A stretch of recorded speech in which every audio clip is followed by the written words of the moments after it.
Welcome to the Dream Life is Real Life podcast with your host, Hannah Hermanson, bringing you real life stories of people who realized their dreams to educate and inspire you to create your legacy of abundance now.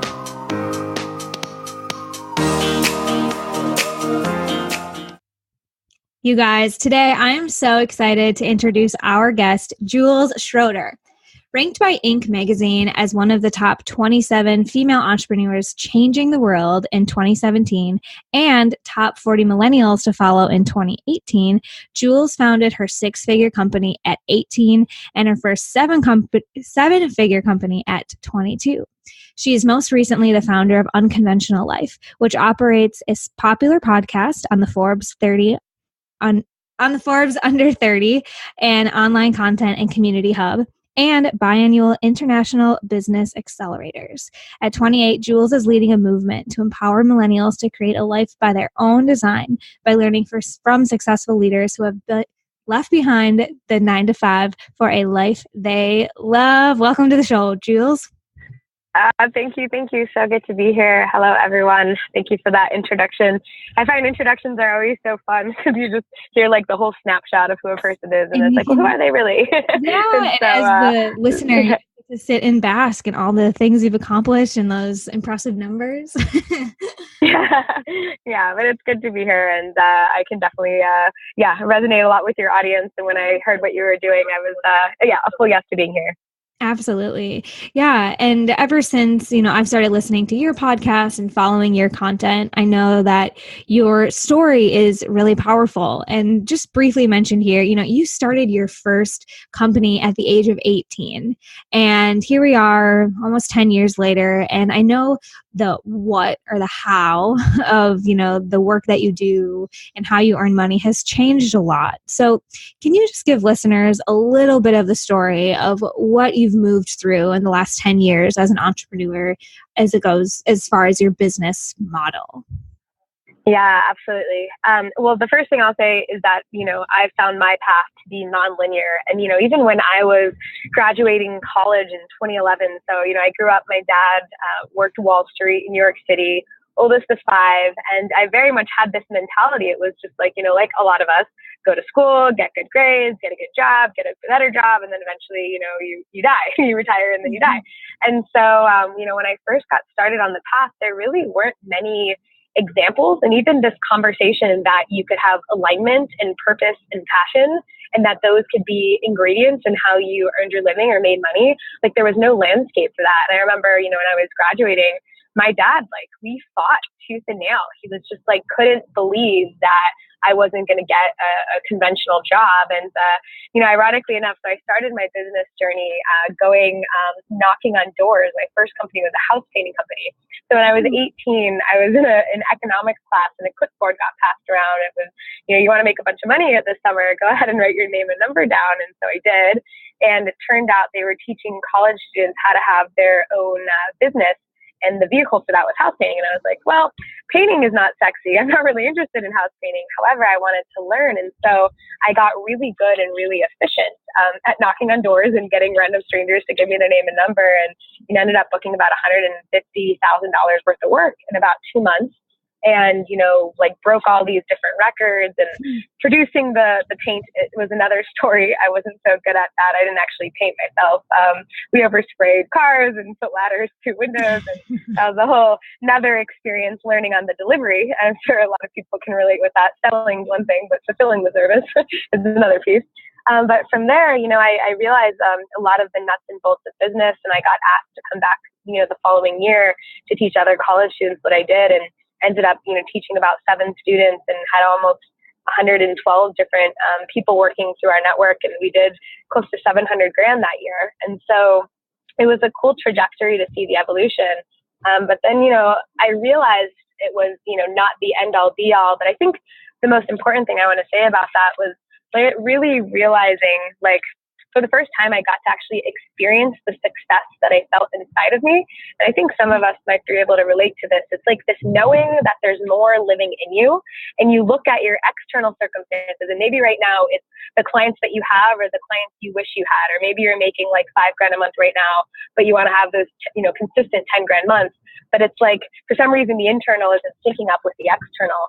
And it was the first time that I actually felt like, wow, yeah, like I can do this. Like there was some tangible proof that had me be a yes to keep going.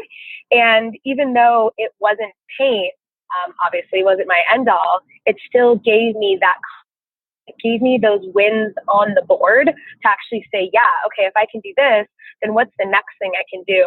And I think so often too, we don't even acknowledge the wins that we create on our own board. You know, and said another way, we're so moving to that next hurdle. We get to like $5,000 and we're like, oh, I'm still not making enough. Or it's like, I still don't have this consistency, or I still don't feel like I have that internal and external congruency. But when you actually just stop and press the pause button, and this is for anyone that's listening to this right now, it's actually just acknowledge where you are and really celebrate your wins. I've found in my own life that's given me the confidence and almost flexing that muscle to be like, yeah, okay, even though I have no idea how house painting, for example, in that moment is going to relate to my bigger end all purpose, it still feels like a dart to throw. And it also feels like a piece of the puzzle. And if I trust that next step will show up, like what will happen after that? And so, so that was, I just want to build on what you're saying, because I'm totally resonating. And I think we also miss it when it's not the way we thought it was supposed to be, or exactly the way we expected it to be. So like you were building a 6-figure business painting or selling painting for homes. And I recently had an experience. I've always had this silly vision of like, I want to like party on a yacht. Like I have no desire to own a yacht or anything like that, but like, I just want to be invited to like a fancy yacht party, whatever, random visualization thing that has crossed my mind for years. And recently I was in Belize and I was on a like party boat, and I was saying to my fiance, I was like, man, this is like exactly how I thought it would be, but like, you know, I don't really know these people, like we just kind of got here randomly. And he was like, so like we're on a boat, we're on a party boat. I was like, right. Like I was gonna miss it, like that moment I was gonna miss because I thought it was supposed to happen a different way. So I think that there's lots of examples that we could all probably relate to, and it's like, oh wait, but like I am building a business, and like these are dreams that I had. So yeah, taking those moments to celebrate and give yourself some perspective, I think is so yeah, absolutely. Yeah, well, and I was just going to say, and even what you're saying too, it's like, yeah, being committed to something with totally the unattachment of how it shows up also creates that energetic space to really allow the thing that you really, really want to be there, even though it's not in that exact form as how you envisioned it. So yeah, totally agree with you on that. So, okay, house painting at 18 was not your end all be all. So once you had that taste, where did you turn? Yeah. So I moved from house painting. I've also, another thing to say is I've also been really multi-passionate. So I'm also an artist, I'm a musician, a creator. And so simultaneously, like I threw the dart, I was like, okay, I got some business experience, got some wins. But then it was like my creative side was like, you know, hungry and starving. And so then I was like, I'm going to go into the music industry, and then started booking bands. And, you know, I really loved going to live shows at the time. So I was like, I'm going to figure out how to get guest listed on every show that I want to get on, and became more of like a journalist communication style. And somewhere amongst that, I was going to a lot of music festivals, and I saw a girl with a feather in her hair. And this was back in 2011.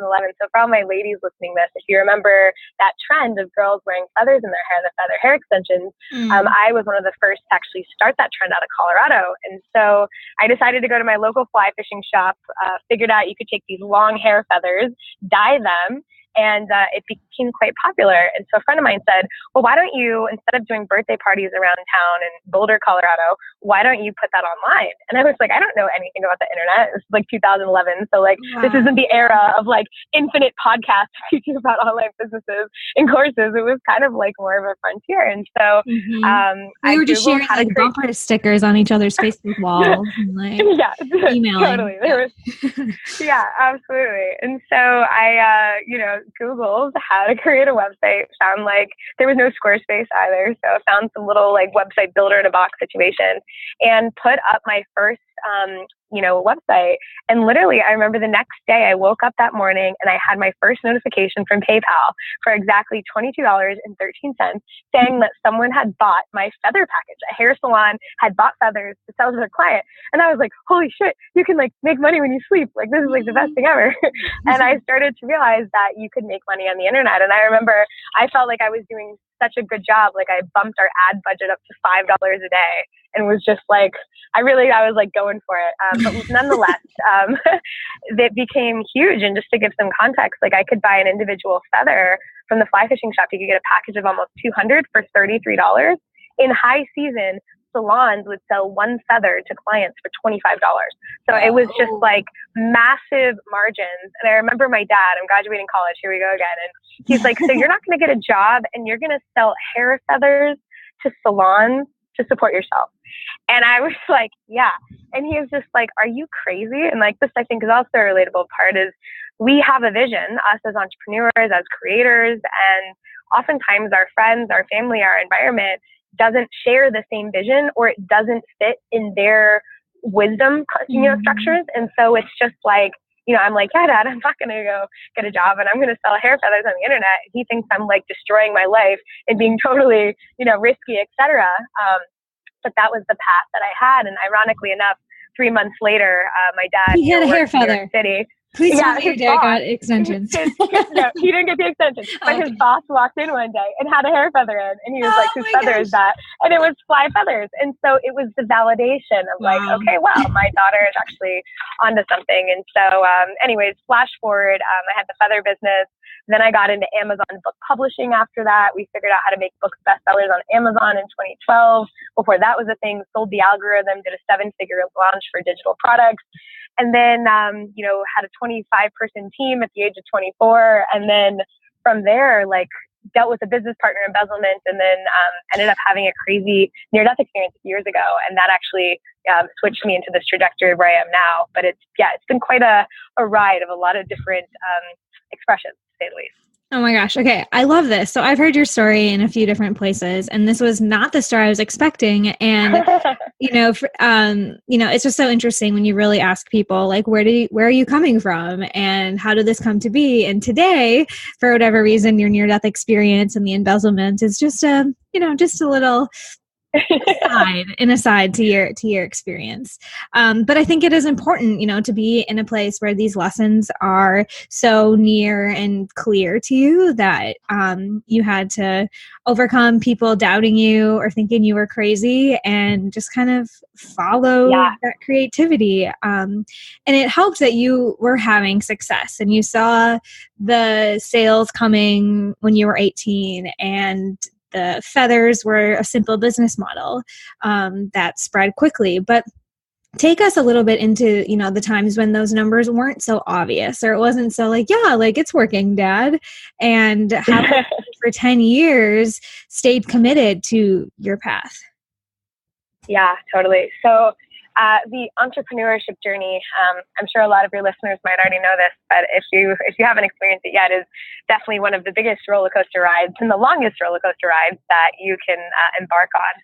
And it's also, even through all of the success and all those other pieces, my mindset and my mental chatter, I don't know if it's ever really stopped. And I think it's also been why I've been so committed to my own personal development journey as well. But I like to say I either border the line between being totally batshit crazy or really onto something, where I'm either saying I'm oh my God, this is the most ridiculous thing ever. There's no way that this will work. There's no way that I could possibly make it happen. Or then simultaneously really on to the next big thing. And that's just been something, in general, the fear and the am I enough? Is this good? Does anyone think this is valuable? I still am challenged by those things. I remember even we just did our largest Unconventional Life event in Bali to date. We had 108, entrepreneurs, creatives, artists, and thought leaders for this 5-day business accelerator.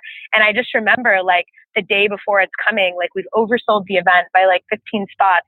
And I'm just can I actually do this? Do I really have something valuable to say? And it's really, that stuff still comes up for me. And so just wanting to humanize our journey. And I think for any really like successful person. Like I like to say the amount of success you hear on one side, there is an equal and opposite amount of challenge and failure that gets carved on the other side.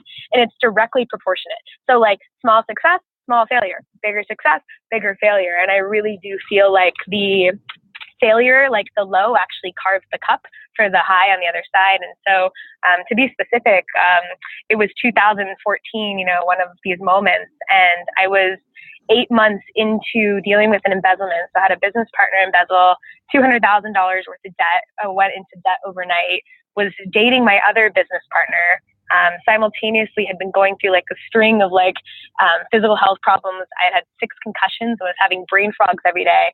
And so after like 8 months of like dealing with the DA, trying to pay back clients, unraveling a 24-person team, and then like trying to work like 18 hours a day to make more money to fix more problems, I finally just like had this moment, and I was like this isn't working. Like it was like kind of like when you feel like you hit rock bottom. I think us as entrepreneurs, a lot of time we're so resilient. Like our capacity for rock bottom is greater than I think so many people. They're like, no, oh, it's rock bottom. No, this is it. Wait, maybe this is it. It's like, no, it's like I'm too far in. Like I got to keep going, and that's how it was. And like I had all that success, but at 24, like I literally started draining all of my savings and like going through this embezzlement. And it wasn't even just the embezzlement, but it was like every area I felt like was under fire, like my romantic area, my health, like my relationships with my family, like all of it. Like it's like when it rains, it pours. And I had this moment, and literally like had no money left in my savings, was like having these brain fogs 5 or 6 times a day.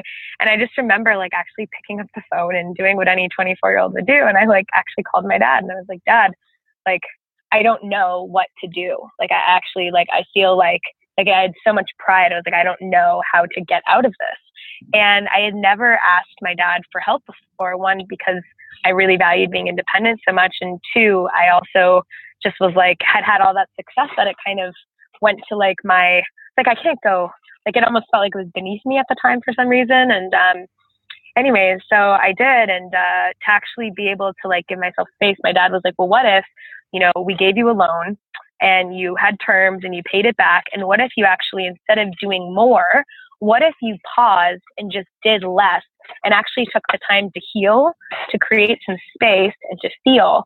And in my head, I was like, that's the most counterintuitive advice ever. Like shit is like hitting the fan. Why would I stop? Why would I pause? I was like, if anything, like I need to keep going. And I ended up actually taking the loan. And I didn't realize it at the time, but it was the first time where I actually pivoted from creating success on more of a conventional terms, where I felt like I was living really for what more of this like conventional or this Instagrammable version of success was, from like the photos to like the fancy, like the relationships to the status to how things seem, to actually coming into more of alignment and more of listening to my own instinct and intuition and my own inner wisdom. And I created this 60-day game for 2 months. I actually told all of my other business partners, all of these clients, like for 2 months, I'm actually going to do nothing. And my only goal in these 60 days was to actually start to hear myself, and for the first time really discern what is truly an aligned 10 out of 10 yes. I call it like a full-bodied yes, and what's just a no. And if I really told the truth to myself, I was spending most of my time doing things that were like 4s or 5s or 6s or 7s, and like taking clients that I didn't want to take, saying yes to things because I was afraid there wouldn't be an opportunity coming, that I needed to make more money there. And my whole life was being run like on an unconscious level out of nothing that actually not only didn't bring me joy, but that actually was in alignment.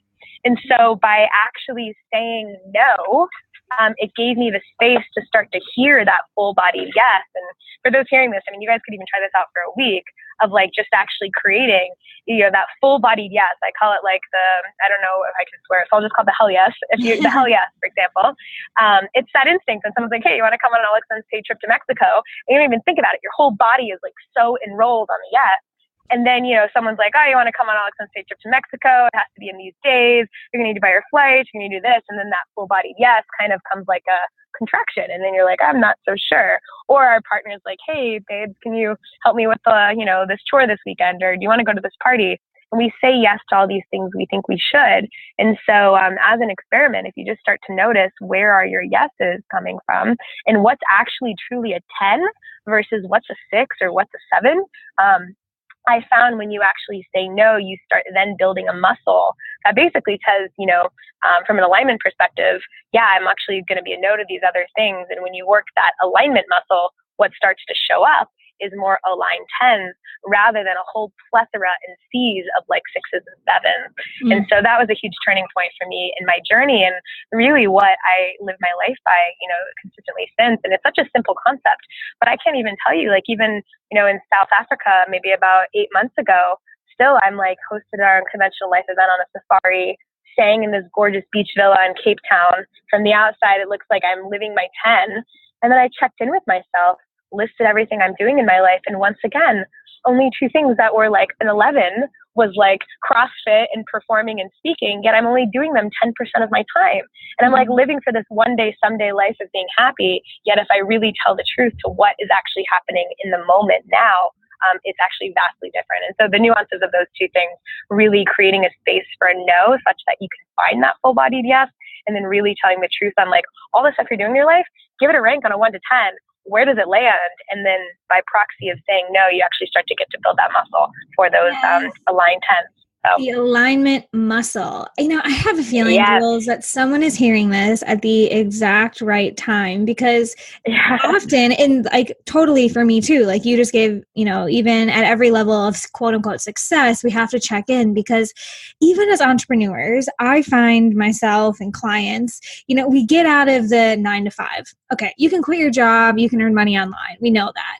But then it's like we keep recreating these boxes and we think we have to even be an entrepreneur in a certain way, or we have to, the shoulds and the yeses, they present themselves no matter what container or offer or lifestyle you've created. Before the show, I was telling you, I've been traveling for almost a year because I thought that was, like the digital nomad dream. Like every millennial entrepreneur just wanted to be in their backpack, and like I did it. And like when I checked in way too late, I did it for almost a year. Didn't totally feel right. And then finally it was like, that come to like, I just need to stop everything. And when I did that, it was like, nope, this is not a heck yes for me.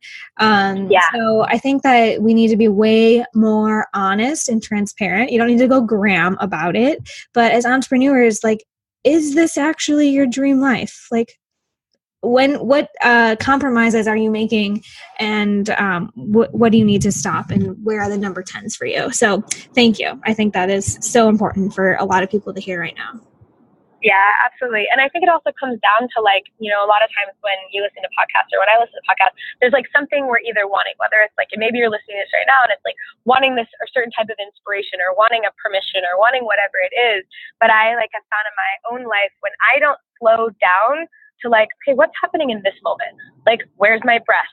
Can I feel my body? Like, what do I notice here? Like that perpetuation of this, like one day, someday, even when you get the things that you think you want to have, like if you don't create that slow down muscle for you to feel your success and for you to feel your momentary hits of joy rather than your perceived joy, like that doesn't like sync up at a certain level. And so I find cultivating that no matter where you are, like that's something you could cultivate right now. And if anything, I think actually having had so much success at a younger age, like it's been harder for me to realize and actually feel like joy from like little things. And that's actually been more of where my work is now, of like slowing down, like finding more of an inner circle, finding more of who I am and what actually has me feeling excitement or me feeling fulfillment rather than this perceived notion of that. And so anyways, it's just been kind of an opposite thing to kind of navigate. And so grateful for that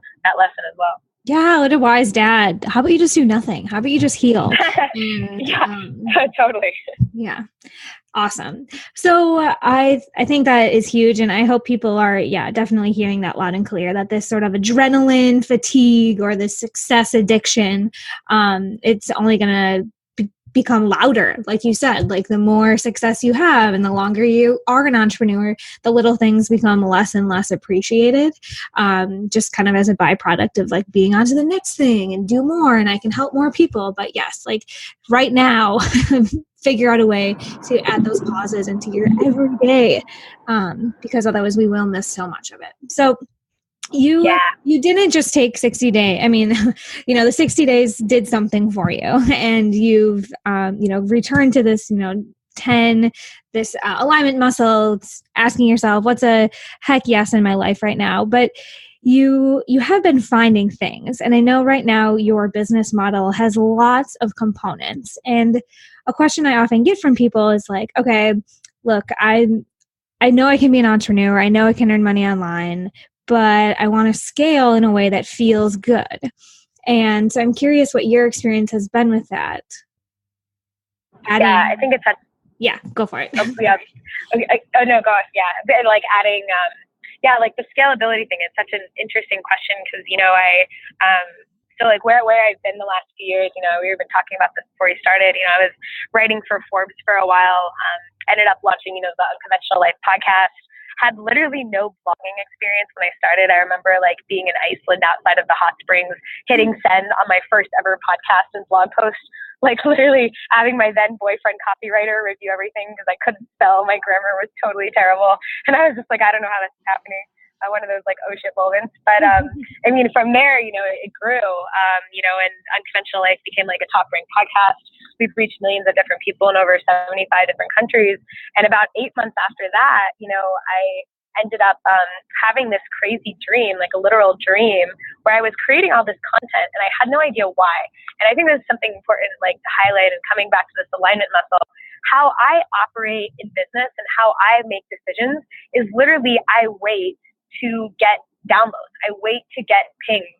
And often we have so much noise in our environment, whether it's, in our physical bodies from like the food we eat or alcohol or substances or things like that, just to like our, environment of what do our friends say and what do our parents say or what do our significant others say. And so I operate on these like downloads. And, for me, I literally had this dream and I saw 30 people gathering. And this was like 8 months after producing content, having no idea why I was producing content, with just this innate gut reason. And some of you might relate to this, like you're doing something and you're waiting for it to return and you've been at it for a while and you're like, where is the result? Like, where is the light at the end of the tunnel? Yet there's still something that's calling you to do it. And that's at least how it was for me at that point. And, I was their first vision for the first Unconventional Life event. And, I didn't know how to even do an event at the time. I kind of thought I was crazy to even consider doing an event. I didn't have much of an audience. I definitely didn't have an email list. I had a podcast and a blog, but I didn't really know how those two things like related together. And I ended up finding, a few friends and shared the vision with them.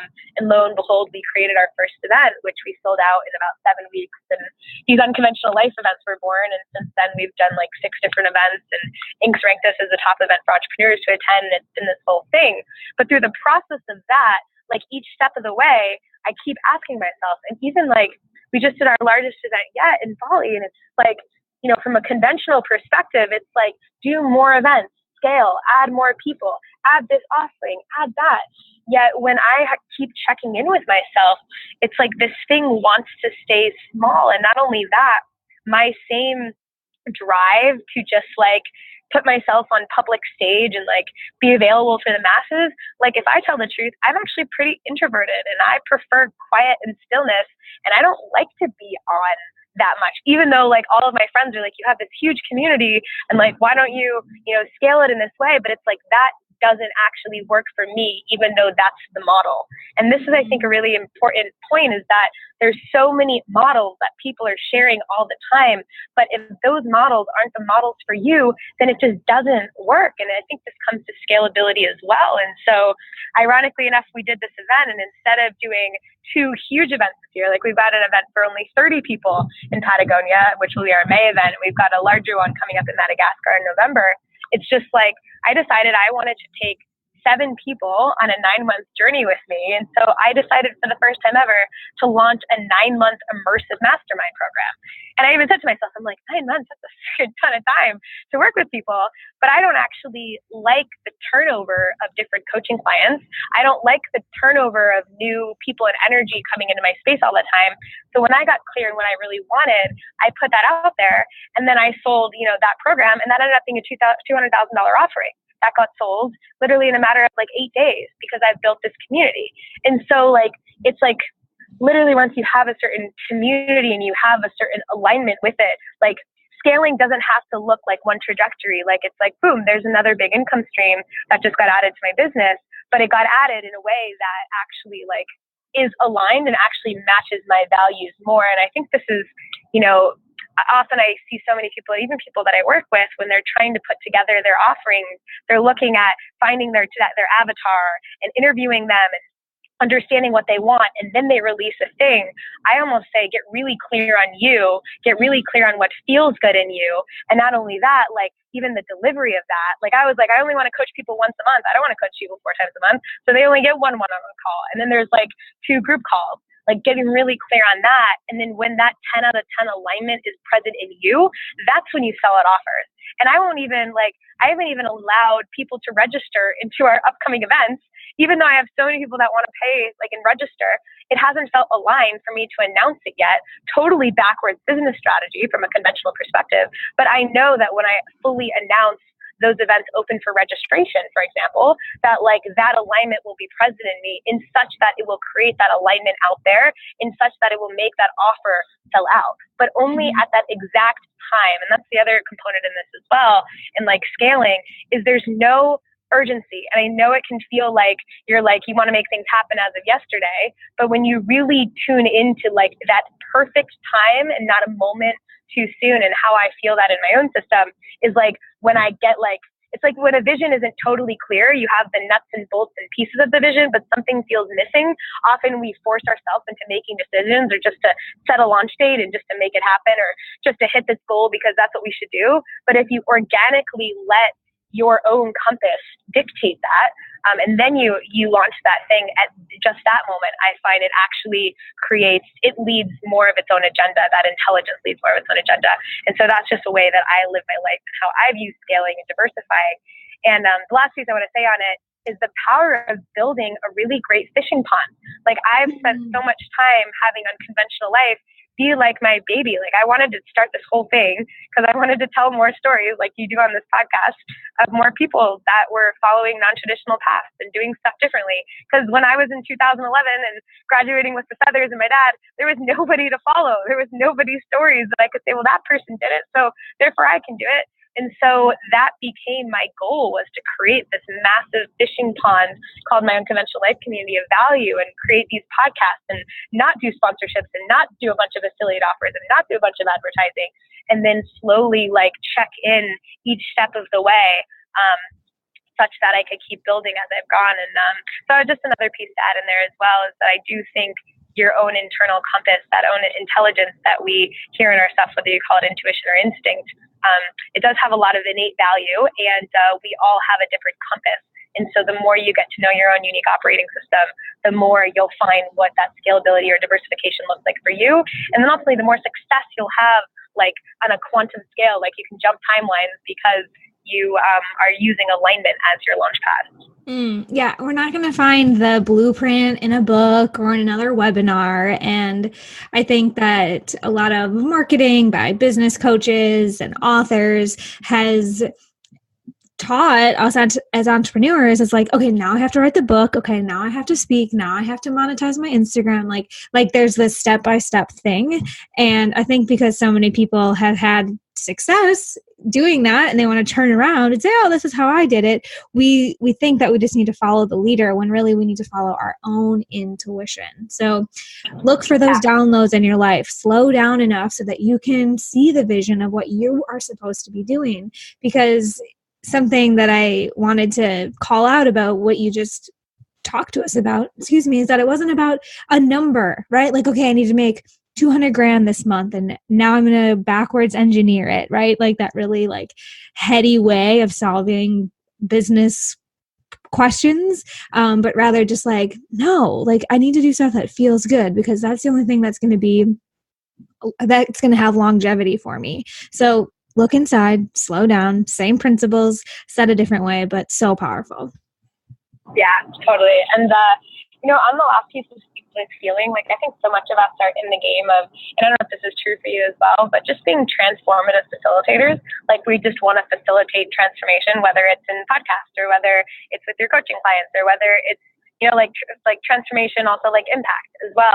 And I find the best way to actually do that is through feeling. Like you will probably not remember everything I say in this podcast, but you'll remember how you felt after. And I think when you stay true to those principles, that's really where that impact and ultimately that enrollment happens, where people do become a yes to your vision more organically. And then ultimately that registration, which then reflects the numbers and, so on and so forth there. I feel you. Yes. Okay, Jules, you are already giving us so many nuggets I know people can take and run with and start integrating. But I want to shift gears into a little pop quiz. I just have 3 last questions and a kind of rapid fire round. Are you ready? Yeah, let's do it. All right. So like I said, you've already given us some ideas, but just directly, what is one thing that listeners can do today to get closer to their dream life? Yes. So the biggest thing I find is most people don't understand who you are and what you're actually doing, even though you think most people know who you are and what you're actually doing.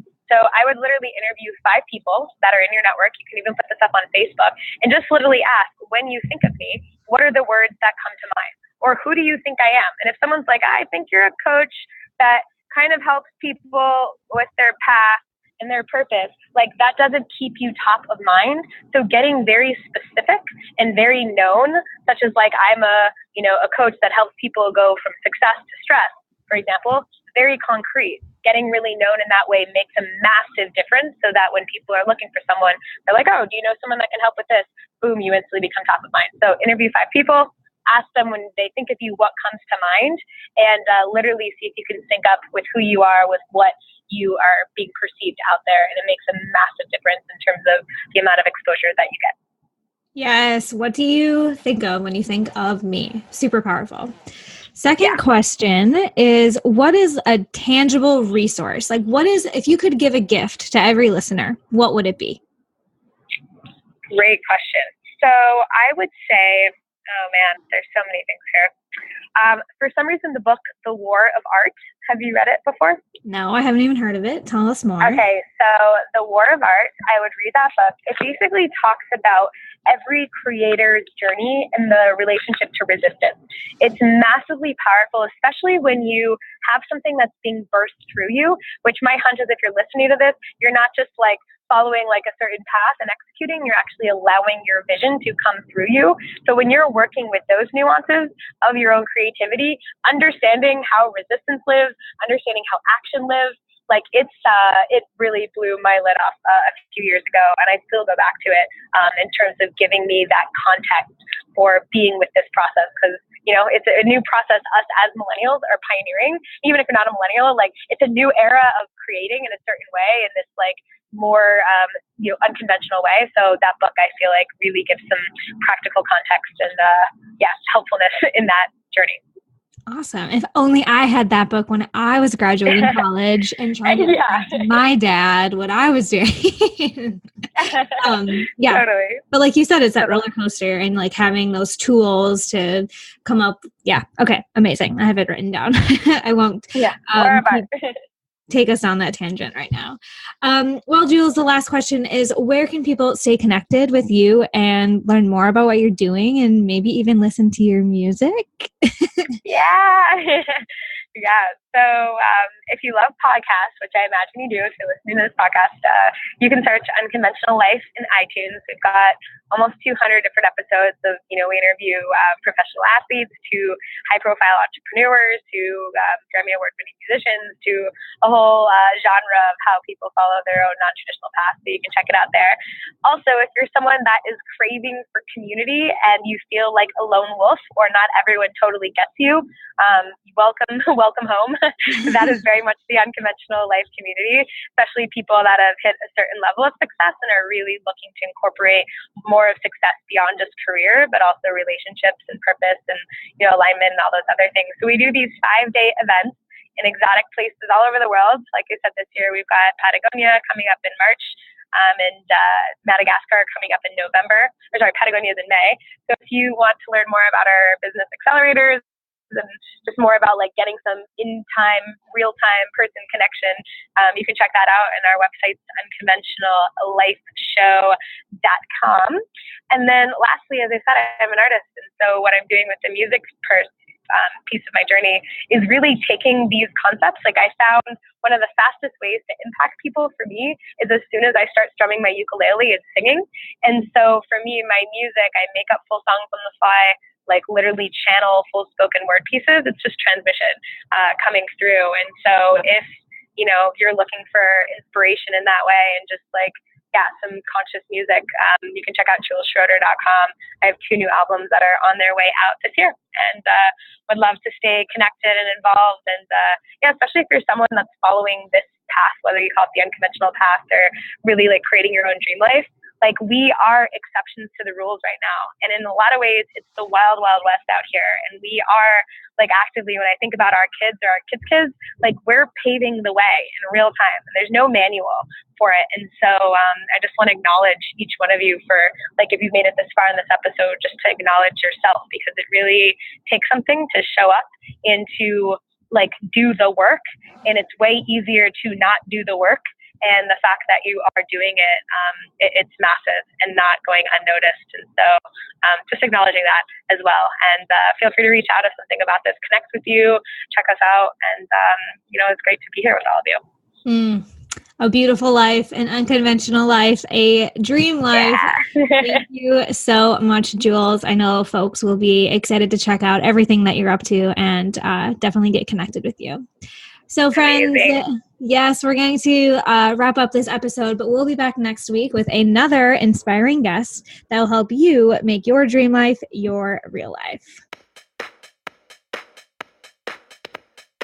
You've been learning how to make your dream life your real life with Hannah Hermanson. To get the resources mentioned on today's show and to listen to past episodes, visit www.dreamlifeisreallife.com.